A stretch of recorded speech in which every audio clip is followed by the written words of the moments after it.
पीके जिंदाबाद जिंदाबाद पीके जिंदाबाद जिंदाबाद। और देखिए दोस्तों, प्रशांत किशोर जी का ये आखिरी प्रबुद्ध लोगों के साथ मीटिंग है गोपालगंज में। इसके बाद से मीटिंग समाप्त हो जाएगा और प्रशांत किशोर जी यहीं पर डिनर करेंगे।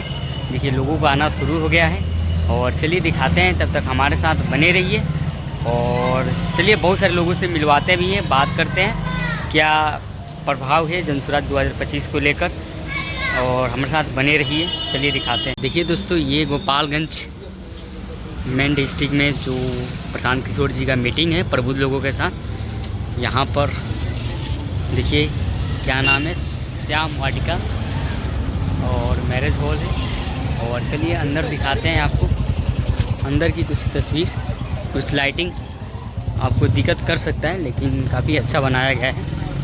और देखिए लोगों का आना शुरू हो गया है अलग अलग जगह।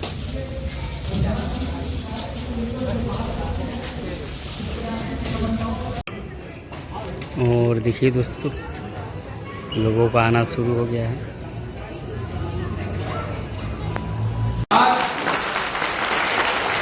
आपको मालूम है मैं यहीं बीएमएजी स्कूल से पढ़ा हूँ और यहीं गोपालगंज कचहरी में 2-3 साल प्रैक्टिस करने के बाद मैंने अपना practice Patna high court shift किया था। प्रशांत जी और मैं कभी किसी राजनीतिक दल से जुड़ा नहीं रहा। प्रशांत जी का विचार हुआ, इनका सुझाव हुआ, मैं इनके साथ लगूं और बिहार के विकास में, बिहार के प्रशासन में, बिहार के पलायन में, बिहार के शिक्षा के उन्नति में मैं इनका साथ दूं। सोच विचार के मैंने कहा एक आदमी है जिसको भगवान सब कुछ दिया है, सरस्वती, लक्ष्मी, सौरभ, ये जब चाहते राज्यसभा, लोकसभा, किसी भी दल से जहाँ चाहते चले जाते, सब कुछ छोड़ के बिहार के गांव में अपने नेता का मैं नेपाल की सरजमीन पर इस्तकबाल करता हूं।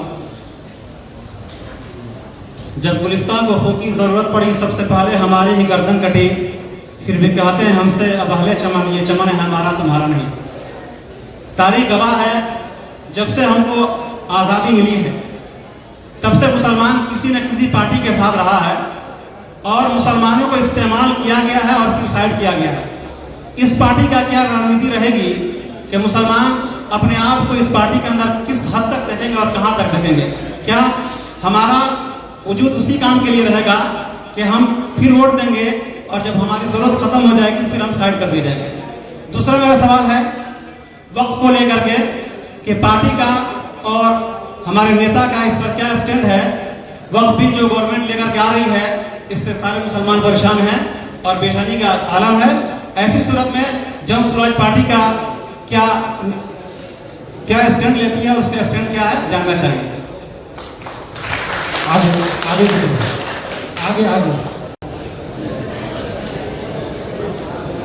श्री प्रशांत किशोर जी का और मंच पे आसीन सभी मान्य लोग का गोपालगंज की धरती पर स्वागत है। मेरे 2 प्रश्न हैं। हिंदुस्तान में आज से 12-14 साल पहले एक छोटा सा पेड़ लगाया गया था जिसका नाम है व्हाट्सएप इंडस्ट्री। गांधी जी ने कहा था हिंदू और मुसलमान इस देश के 2 आंखें हैं, अगर एक भी फूटता है तो दूसरा को नुकसान होता है। ये पेड़, ये पौधा आज पेड़ हो चुका है। हिंदुस्तान की राजनीति को या गंगा जमुनी तहजीब कह लीजिए, उसको नस्तनाबूद करने पे आमादा है। आप इस चीज को कैसे टैकल करें? दूसरी बात, हम जहां भी इकट्ठे होते हैं बड़ी बड़ी बातें करते हैं, हम ये प्रोग्रेस करेंगे, वो प्रोग्रेस करेंगे, लेकिन आखिर में जाके हम जातिवाद या धर्म पे बढ़ जाते हैं। बातें तो बहुत करते हैं। आरजेडी के पीछे यादव खड़े हैं, जेडीयू के पीछे कुलबी खड़े हैं, बीजेपी के पीछे उनकी पार्टी खड़ी है। जन स्वराज का मैं विचार जानना चाहूंगा, इनके पीछे कौन खड़े हैं? क्या ये लोग जो खड़े हैं यहाँ पे, ये मजहब और जाति के नाम पे नहीं बटेंगे? ये लोग संकल्प लेते हैं कि एक नए हिंदुस्तान बिहार का निर्माण में ये भागीदार होंगे और इलेक्शन के 1 दिन पहले ये जाति और धर्म में नहीं बटेंगे। शुक्रिया। बड़ी समस्या है यहाँ का। बहुत लोगों को लगता है कि प्रशांत जी जाति अगर सुधार दीजिए तब बिहार सुधरेगा। ये बहुत बड़ा आपका भ्रम है। कि बिहार में बैठा हुआ हर आदमी जाति पर ही वोट देता है। बिहार में अभी अभी वोट हुआ है 5 महीना पहले लोकसभा का। आप लोगों ने अभी वोट देकर एक सांसद महोदय को जिताया है, बल्कि रिपीट किया है। आप जरा हमको बता दीजिए कि उस सांसद के जाति के कितने लोग यहां पर बैठे हुए हैं? इक्का दुक्का लोग होगा। आप कहिएगा नहीं हम सांसद को थोड़े दिए हैं, हम तो मोदी जी को दिए हैं। तो यही बता दीजिए कि मोदी जी के जाति के कितने लोग यहां बैठे हुए हैं? वो भी नहीं होगा। फिर कोई कहेगा नहीं हम तो एनडीए के समीकरण को दिए हैं। तो भाई एनडीए के समीकरण वाले कितने जाति के लोग बैठे हैं ये बता दीजिए हम। आप तो सब पढ़े लिखे लोग, आप कह रहे हैं कि हर आदमी जाति पर वोट दे रहा है। अगर हर आदमी जाति पर वोट दे रहा है तो मुसलमान किस लिए लालू यादव को वोट दिए जा रहा है? पीछे से खड़े होकर मुस्लिम साथी ने पूछा कि मुसलमानों का तो बड़ा इस्तेमाल करके लोग फेंक देते हैं। अरे भाई आपका तो कोई इस्तेमाल करिए नहीं रहा, आप तो खुद इस्तेमाल हुए जा रहे हैं 30 वर्ष। किसने आपका इस्तेमाल किया है? आपसे तो कोई वोटों मांगने नहीं आ रहा है। आपका तो इतना दुर्दशा है कि आपसे तो कोई वोट मांगने भी नहीं आ रहा है। भाई बिहार में मुसलमानों की जो दुर्दशा है वो तो ऐसी है कि आपसे कोई वोट मांगने भी नहीं आ रहा है। आप खुद ठेका उठा लिए हैं कि जो मोदी को हराएगा उसको हम अपने जाके वोट देंगे, चाहे कुछ भी हो। आप कह रहे हैं कि हमारा इस्तेमाल हो गया, आप तो नहीं कीजिएगा। अरे भाई कम से कम इतना सलाहियत तो पैदा कीजिए कि आपका कोई इस्तेमाल कर सके। आप तो खुद ही बिके जा रहे हैं। फ्री का जो माल है उसके लिए किसी को पैसा देने की क्या जरूरत है? मुसलमानों ने अपने वोट को फ्री का माल बना दिया, बुरा नहीं मानिएगा, फ्री का माल बना दिया। इन्होंने कहा वक्त पर आपका क्या नजरिया है? हमारा नजरिया तो हम रोज बता रहे हैं, उसके खिलाफ में है। लेकिन आप ही के जरिए, इस मंच के जरिए उन मुसलमान भाइयों से जरा पूछना चाहते हैं जो आज नीतीश कुमार के साथ पार्टी में बैठे हुए हैं, इस चक्कर में कि मदरसा में कुछ डोनेशन आ जाए, इस चक्कर में कि हज के कमेटी में हमारा नाम शामिल हो जाए। आप चाहते हैं कि आपकी लड़ाई, वक्त की लड़ाई कोई दूसरा लड़े और आप खुद उसके लिए आवाज नहीं उठाना चाहते। नीतीश कुमार एकमात्र ऐसे पॉलिटिशियन है, एकमात्र ऐसा दल है कि अगर आज वो चाह जाए आदमी तो वक्त का कानून रुक जाएगा। मोदी जी चाहे ना चाहे उससे फर्क नहीं है। हम क्या चाहते हैं, राहुल गांधी क्या चाहते हैं, तेजस्वी यादव, ममता बनर्जी क्या चाहते हैं, उसका कोई असर नहीं है। 12 सांसद नीतीश कुमार का अगर वोट न दे तो वक्त पर कानून नहीं बनेगा। आप पूछते हैं कि क्या रास्ता है? रास्ता अभी आपको ओपनली बता देते हैं। नीतीश कुमार की पार्टी में जितने मुस्लिम नेता हैं छोटे बड़े, एक बार जरा वो कहें तो कि नीतीश बाबू आप वक्त के पक्ष में वोट दोगे तो पार्टी से इस्तीफा दे देंगे। किसी ने नहीं कहा। किसी को एमएलसी बनना है, किसी को वजीफा लेना है, किसी को डोनेशन लेना है। सब आदमी सोच रहा है कि हम लूट के अपना घर भर ले और बाकी सब ईमानदार हो जाए। क्यों हम वक्त के लिए बोलेंगे भाई? और हमारे बोलने से फायदा क्या होगा?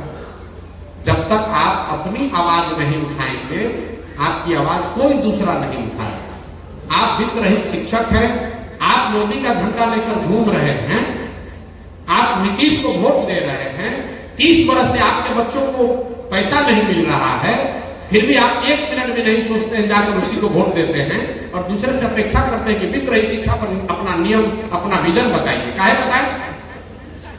अरे हमको तो मालूम है कि आप कहां वोट दीजिएगा। क्यों बताएं? क्यों बताएं भाई? ऐसा ऐसा सवाल पूछते हैं। अरे भाई शिक्षा कैसे सुधारिएगा? जैसे लग रहा है कि कितना शिक्षा पर वोट दिए हैं। 5000 गांव में जितने जगह मैं भाषण की शुरुआत करता हूं, पहला सवाल ही आज तक मैं यही करता हूं, आज भी आपके यहां भी करके आ रहे हैं भोरे में, कि भाई ये बताओ कि और कुछ हो या न हो, आपके गांव पंचायत में आपके बच्चों के लिए, दूसरों के लिए नहीं, आपके बच्चों के लिए पढ़ाई रोजगार का व्यवस्था होना चाहिए कि नहीं? सब आदमी ऐसे हाथ उठाता है जोर से, एकदम होना चाहिए। पढ़ाई रोजगार काहे नहीं होना चाहिए? उसको नहीं मालूम है कि दूसरा सवाल क्या आ रहा है। हम पूछते हैं फिर उसको, अच्छा चलो भैया सब लोग अपना अपना बच्चा का चेहरा याद करो, आप देख लीजिएगा मेरा वीडियो, हम कहानी नहीं बना रहे। हर सभा में यही पूछते हैं कि अपने अपने बच्चों का जरा चेहरा याद करो और बताओ कि अपने बच्चों के पढ़ाई रोजगार के लिए जीवन में किस बार वोट किए थे। आज तक 5000 से ज्यादा गांव में कोई भी नेता, कोई भी पढ़ा लिखा आदमी, कोई भी अनपढ़, अगड़ा, पिछड़ा, हिंदू, मुस्लिम, गरीब, कोई आज तक हाथ नहीं उठाया है। कम से कम इतना गैरत बचा हुआ है। बच्चों के नाम पर लोग झूठ नहीं बोलते हैं, लोग नहीं बोलते, नेता तो बच्चा के नाम पर भी झूठ बोल देता है। लोग बच्चों के नाम पर कोई हाथ नहीं उठाता, कहता ना भैया तो नहीं किया, ये नहीं किया। जब आपने बच्चों के पढ़ाई रोजगार के लिए वोट नहीं दिया है तो पढ़ाई रोजगार होगा कैसे? आप कहिएगा कि अगर वो दे भी देंगे तो हो जाएगा, बिल्कुल होगा। आपने 5 किलो अनाज के लिए वोट दिया तो बिहार में कितना भी भ्रष्टाचार है, 4 किलो अनाज मिल रहा है। आपने मंदिर के लिए वोट दिया, आपने मंदिर के लिए वोट दिया तो अयोध्या में मंदिर बना है भाई। आपने इसी नीतीश कुमार को हमने बिजली के लिए वोट दिया, देखिए बिजली आई है। इसी बदहाल बिहार में बिजली आया है, घर घर बिजली आया है। हमने वोट दिया है जाति के नाम पर, तो पूरे देश में सबसे पहले जाति की जनगणना इसी बिहार में कराई गई है। आपने वोट दिया है गुजरात के विकास का कहानी सुन के आप ट्रांसफार्मर गिना रहे थे। मेरे भाई, आपने और हमने गुजरात के विकास के लिए वोट दिया है तो गुजरात में विकास हो रहा है। हम लोग के बच्चे जाकर गुजरात में नौकरी मजदूरी कर रहे हैं। और आपको हमको किसी में खुशी कि हमारा लड़का बंगलौर में काम कर रहा है, हमारा लड़का सूरत में नौकरी पा गया है। इसी में लोग बिहार के लोग खुश हैं। जो बोइएगा वही काटिएगा। बिहार के सुधार का मंत्र यहीं पर छुपा हुआ है। जिस दिन आप अपने चुने हुए नेताओं को अकाउंटेबल बनाइएगा तब सुधार होगा, वरना जन सुधार भी आ जाएगा वो भी कुछ नहीं करेगा। लोगों को मालूम है कि यहाँ पर वोट किस चीज के लिए पड़ेगा, उनको मालूम है कि यहाँ वोट जाति पर पड़ेगा। तो लोग क्या जोड़ता है? दैनिक जागरण हिंदुस्तान में क्या लिखता है?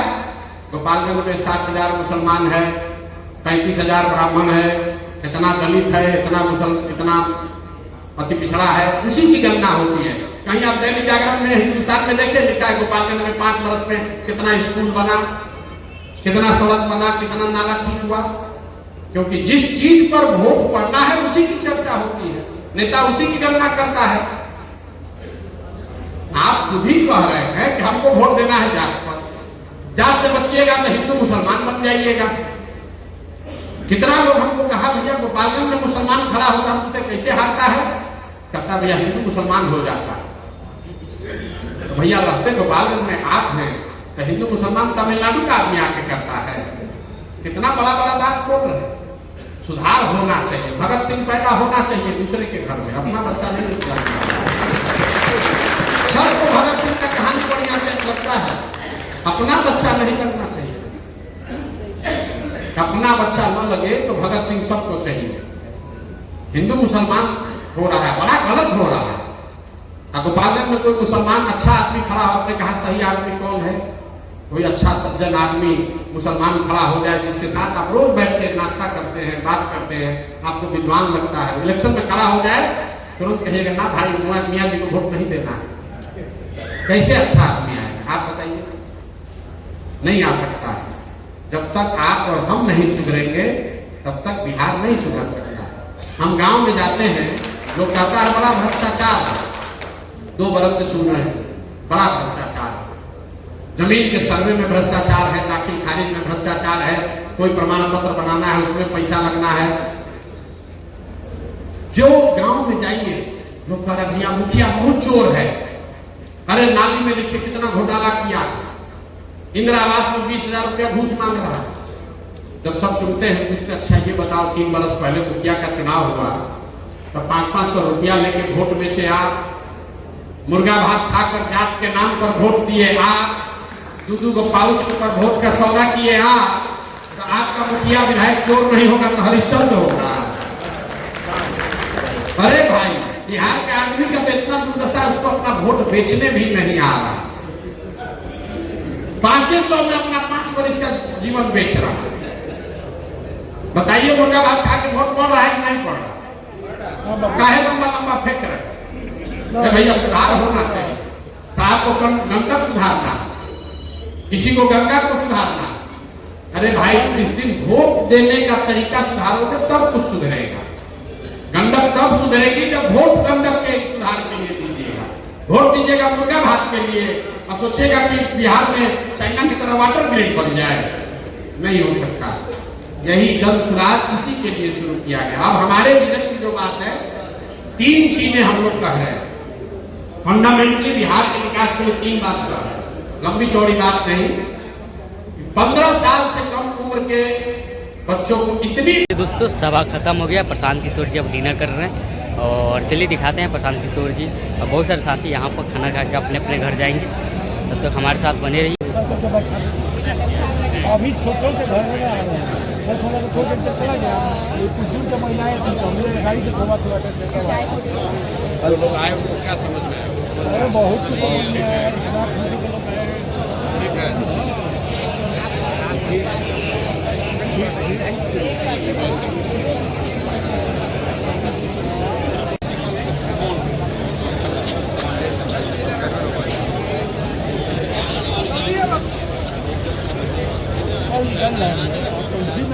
आपका नहीं, मतलब यहाँ तो मेहनत काम कर रही है।